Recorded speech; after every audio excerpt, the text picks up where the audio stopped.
How you guys doing? Good. You guys excited? Yeah. No. Cool. Well, I'm gonna start us off today. I'm gonna talk about the word, or as many of you guys call it.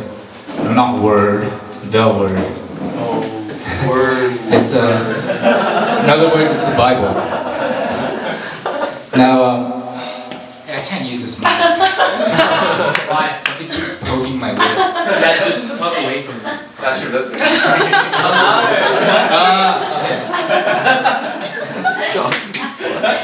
No mic, you're sorry, I'm not big here. So, the Bible.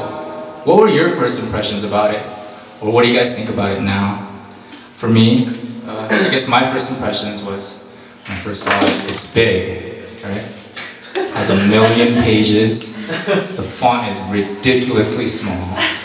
And it has like a gazillion chapters in it, right? It's pretty intimidating, even for me, I thought it was.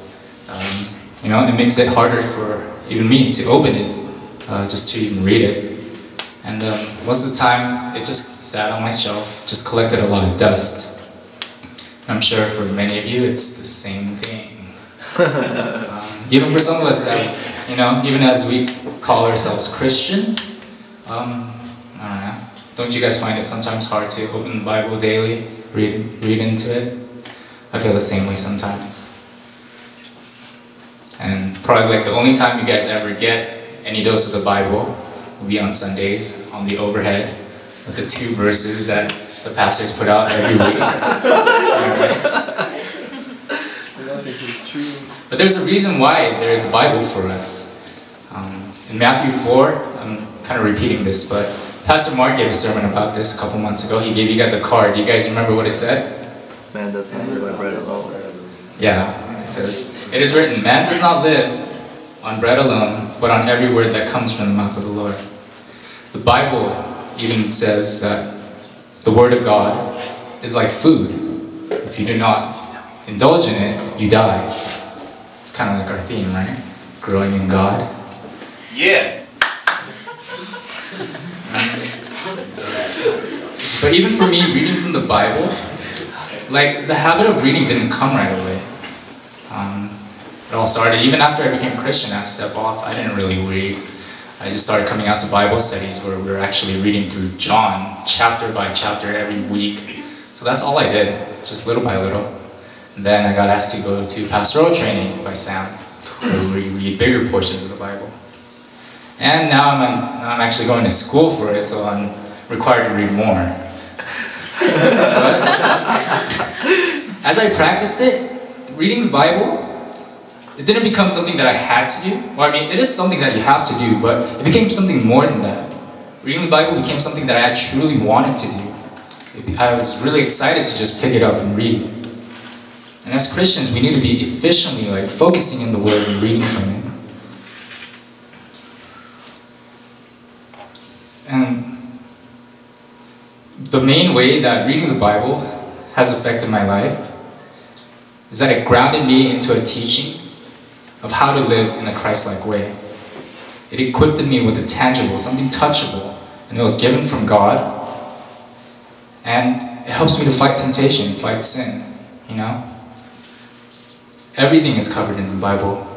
Even though it was written thousands of years ago, it still applies to us today for many things.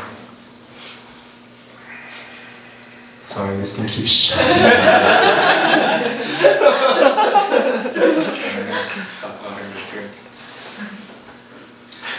But reading the Bible, it kept me in mind that it was God's revelation to us. It was a way for Him to speak to us, right?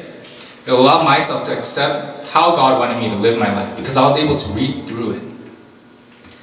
And then it's just different. If someone just tells you oh, you need to do this, you need to do that, you're just kind of like, what the F? You know, I don't want to do that. You get into kind of like this rebellious state. But then it's different when you know that it's from God, when you know that it's divine, you know? And in Ephesians, it talks about having the full armor of God to stand firm against the devil. And in Ephesians 6:17, it says, "Take the helmet of salvation and the sword of the Spirit, which is the Word of God." So even there, it equates the word of God to the sword of the Spirit, or like a sword. Say like you're going into war, and as important it is for you to go in with a helmet, a vest, your radio, it's just as important to go in with your weapon to fight back. And that's what the Bible is against the devil. Now, reading the Bible was difficult. It was difficult. Still difficult for me, even still. There were a lot of difficulties. There's things that you don't understand, things that you don't quite get. And it's good to have like people around you, like Pastor Sam, Pastor Mark. If you have any questions, you can always talk to them, instead of just being confused about a passage and just being like, oh, screw it, And even if they don't know, they'll be honest with you. And if there's options, they'll always tell you. And there's such things as commentaries. If you guys don't know what that is, it's pretty much other smart Bible people explaining to you like the difficult parts of the passage. It's kind of like having Sam and Mark in your bookshelf.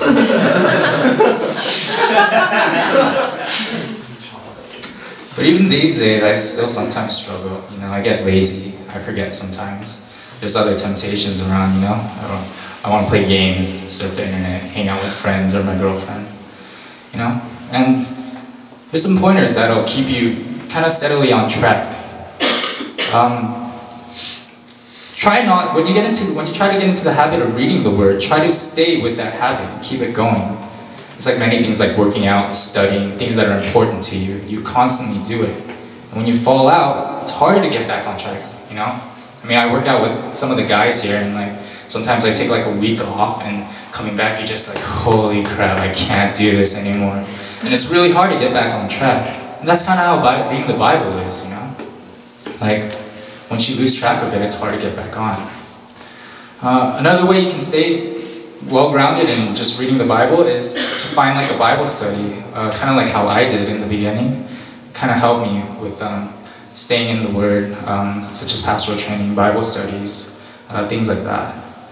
One thing that I do also is I read or what you guys can do is you guys can read with a friend or like a girlfriend or boyfriend. I do that.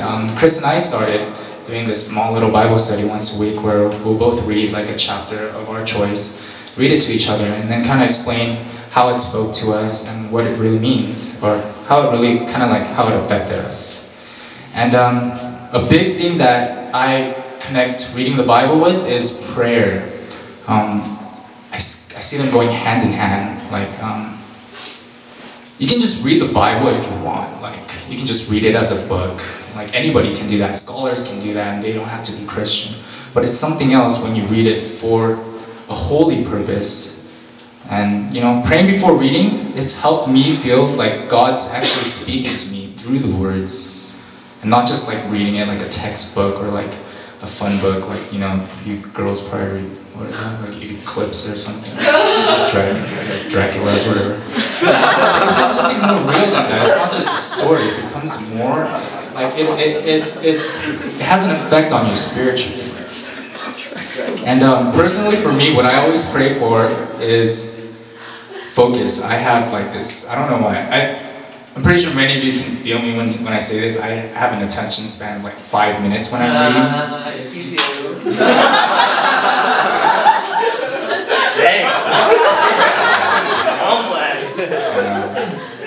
But yeah, I always pray for focus. I pray for clarity of mind. And I ask God to speak to me every time I open up. And when you put in the work and you put God first through it, He does something amazing to you and through the book.